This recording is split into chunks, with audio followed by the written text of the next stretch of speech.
తాకట్లో ఉన్న బంగారాన్ని విడిపించి ఆ రోజున మార్కెట్ ధర కట్టి మిగిలిన డబ్బును మీకు అందిస్తుంది కొమ్మూరి గోల్డ్.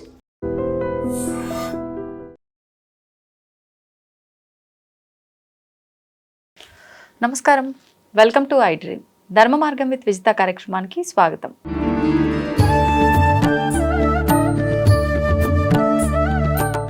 నమస్కారం అమ్మా. అమ్మ, శ్రీచక్రం గురించి ఎన్నెన్నో సందర్భాల్లో మనం మాట్లాడుకోవడం జరిగింది. కానీ ముఖ్యంగా శ్రీచక్రంలో ఉన్న వృత్తాల గురించి, చతురస్రాల గురించి మాత్రం మనం ఎప్పుడు మాట్లాడుకోలేదు. అంటే అక్కడ ఏదైనా ఒకటి ఇవ్వబడింది అని అంటే శ్రీచక్రంలో ఉండే విధానంలో ప్రతి ఒక్కదానికి ఒక్కొక్క వివరణ ఉంది. మరి ప్రత్యేకించి ఈ వృత్తాలకి, చతురస్రాలకి సంబంధించి ఏదైనా ఆంతర్యం ఉందా? దాని గురించి వివరించండి.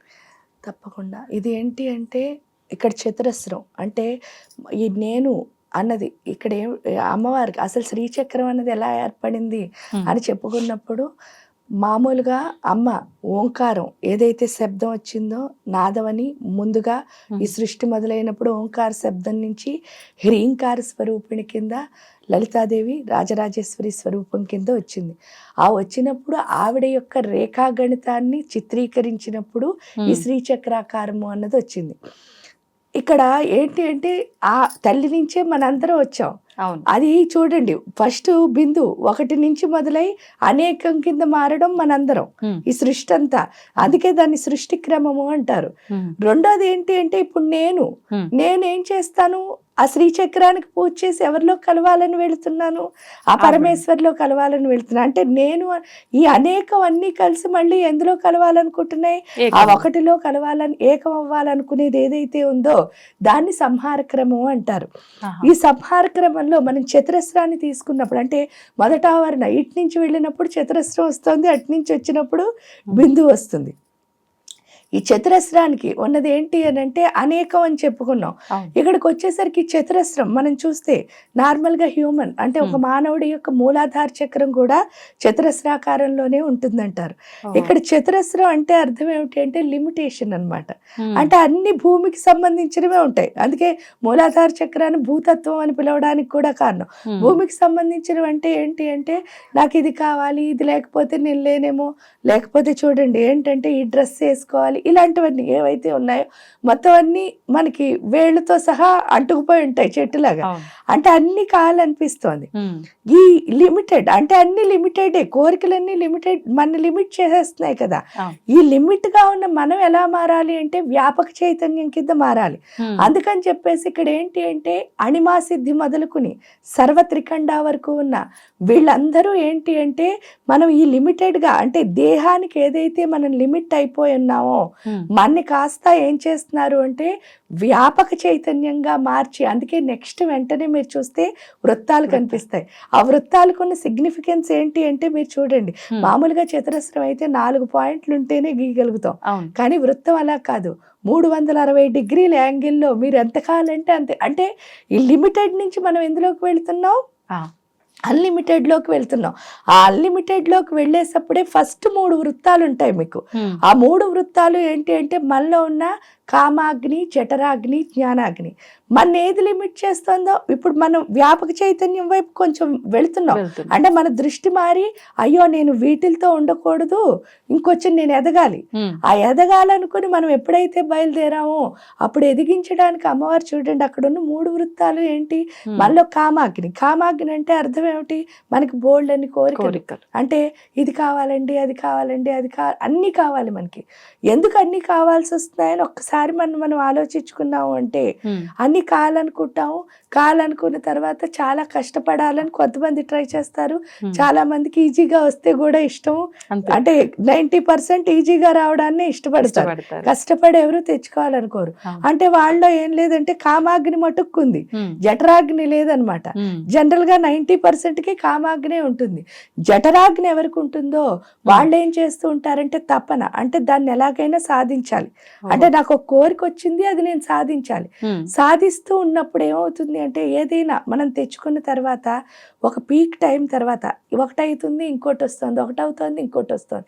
అప్పుడు మన మనసుకు అనిపిస్తుంది ఎప్పుడు ఇంతేనా, కానీ దీనివల్ల నాకేం వచ్చింది అని ఆలోచించుకుంటే వైరాగ్యం ఏమి రాలేదు, నాకేమి రాలేదు. అంటే ఒక హ్యాపీ నేను ఫీల్ అవ్వలేదు అవును. నిజంగా కూడా.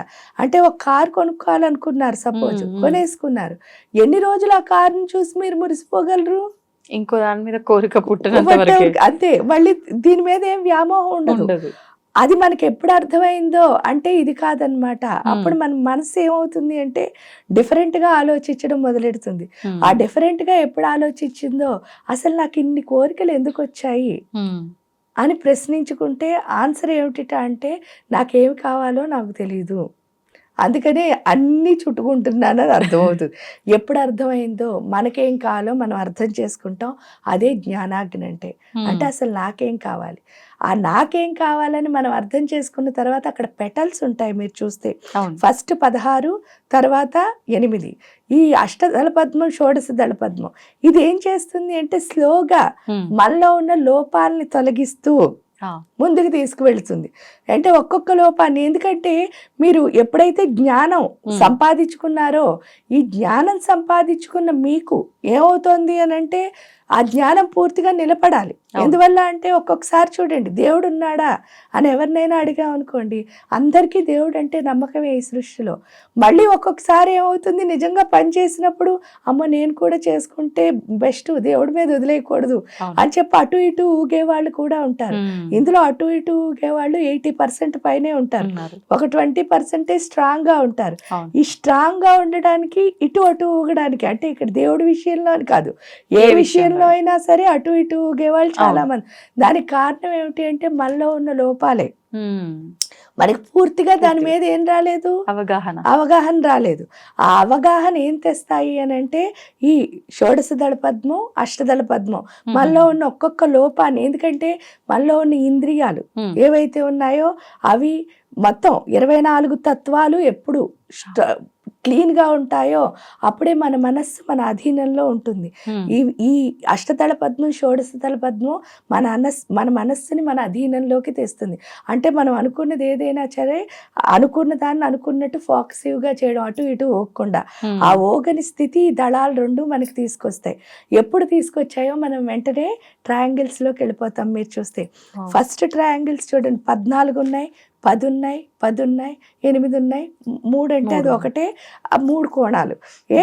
ఇవేవైతే ఉన్నాయో ఈ త్రికోణాలన్నీ మీరు చూస్తే ఒకదాంతో ఒకటి కలిసి ఉంటాయి. ఎందుకు కలిసి ఉన్నాయి అని అన్నప్పుడు మీరు ఎటు వెళ్తే ఫోకసివ్ గా వెళ్తున్నారు. ఫోకసివ్ గా వెళ్తే మీ ఏకాగ్రత దేనిపైన ఉండాలి, ఒకే దానిపైన ఉండాలి. ఆ ఒకే ఏమిటి అని అన్నప్పుడు మీరు ఆ త్రికోణాలు కూడా వాటిని శివకోణాలు, శక్తి కోణాలు అని పిలుస్తారు. ఇక్కడ శివకోణాలు, శక్తి కోణాలు రెండు కలిసి ఉన్నాయి. అన్ని ఇంటర్సెక్షన్స్ మీరు చూస్తే ఒకదానికొకటి కలిసి, ఆ కలిసి ఉండడం అంటే ఏంటి అంటే ఏకత్వం. అంటే జ్ఞానంలోనే శక్తి ఉంది, శక్తిలోనే జ్ఞానం ఉంది. ఇప్పుడు మనం ఎంత ఫోకస్ గా ఏకాగ్రతతో వెళ్తున్నామో ఆ జ్ఞానాన్ని, శక్తిని ఏం చేస్తున్నాం మన లోపలికి స్లోగా తెచ్చుకుంటున్నాం. ఎప్పుడైతే ఆ జ్ఞానం, శక్తి మన లోపల కలవడం మొదలు పెట్టిందో ఫైనల్ గా బిందు స్థానంలో ఎవరున్నారు అంటే ఆ శివ శక్తి. ఇందాక చెప్పినట్టే ఆ శివ శక్తి నేను వేరు కాదు అని చెప్పేసి మొదటగా ఆ శివుణ్ణి, శక్తిని మనలో లయం చేసుకోవడం. ఎందుకు అంటే అంత పెద్ద దేవుణ్ణి చూడాలనుకోండి, మనం చిన్న దేవుడైనా అయితే కదా అంత పెద్ద దేవుడు అంటే ఇంకా అంత అన్ని ఎగ్జాంపుల్స్ కూడా ఒక్కర్లే. మనం అమ్మ అయితేనే మన అమ్మ విలువ మనకు తెలుస్తుంది. అంటే అమ్మ అంటే ఏంటో ఎప్పుడు తెలుస్తుంది, పుట్టగానే తెలియలేదు కదా. మనం ఇంకో బిడ్డకి తల్లి అయినప్పుడే ఓహో అమ్మ ఇంత గ్రేట్ అని అప్పుడు కదా అర్థం అవుతుంది. అలాగే దేవుడు అంటే అర్థం అవ్వాలంటే ఫస్ట్ మనలో ఉన్న రాక్షస గుణాలన్నీ బయటకు వచ్చేయాలి. ఈ త్రికోణాల పని ఏంటి అంటే మనలో ఉన్న శక్తిని, జ్ఞానాన్ని పెంచడం ద్వారా మన లోపలున్న మొత్తం ఏవైతే ఉన్నాయో రాక్షసత్వం లోపాలన్నిటినీ బయటకు తీసేస్తాయి. ఎప్పుడైతే మొత్తం అంతా బయటకు వచ్చేసిందో అంటే సప్త ధాతువులు మొత్తం అన్నిట్లో ఎందులో ఉన్నాయో అన్నిట్లో బయటకు వచ్చేసిన తర్వాత ఆ శివుడు శక్తితో లయం అవ్వడం అన్నది వస్తుంది. ఎప్పుడైతే ఆ శివశక్తి యొక్క శక్తి మన ఆత్మశక్తితో అనుసంధానం అయిందో అప్పుడే మనం కూడా దైవత్వాన్ని సంపాదించుకుంటాం. ఆ దైవత్వాన్ని సంపాదించుకున్న తర్వాత చేసేదే నిజమైన పూజ.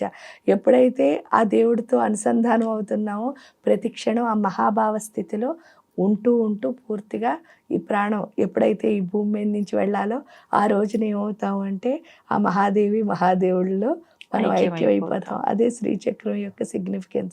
దీన్ని ఏమంటారంటే సంహార క్రమము అని పిలుస్తారు. అటు నుంచి మనం వచ్చిన దాన్ని సృష్టి క్రమం అంటారు.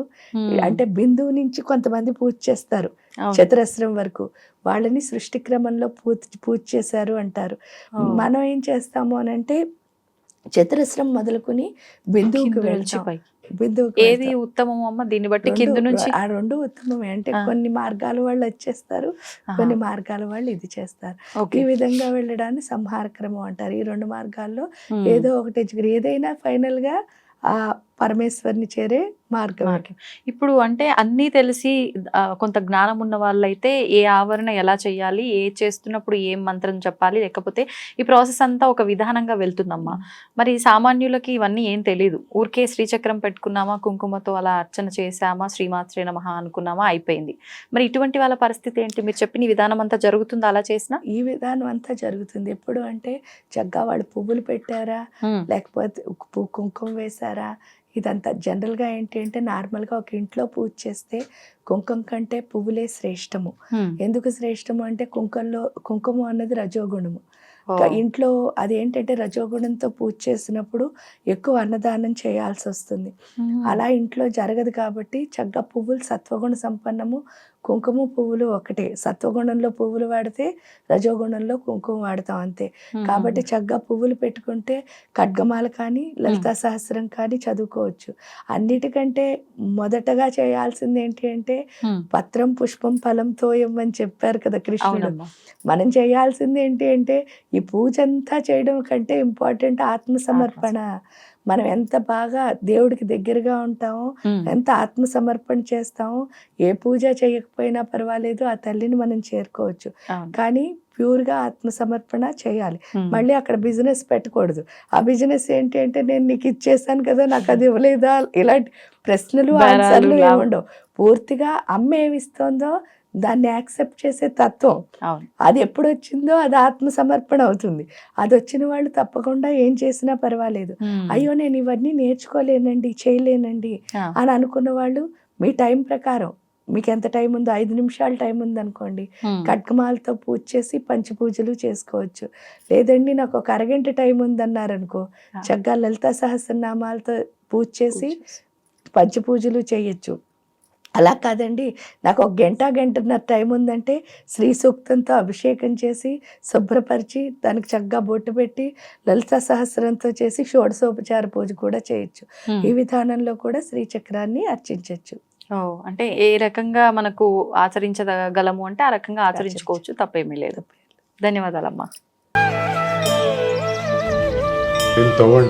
తవ్వుతూనే శివలింగం సరే దాన్ని అట్లా కప్పేసేయండి, చూపించదండి. Krishna is there.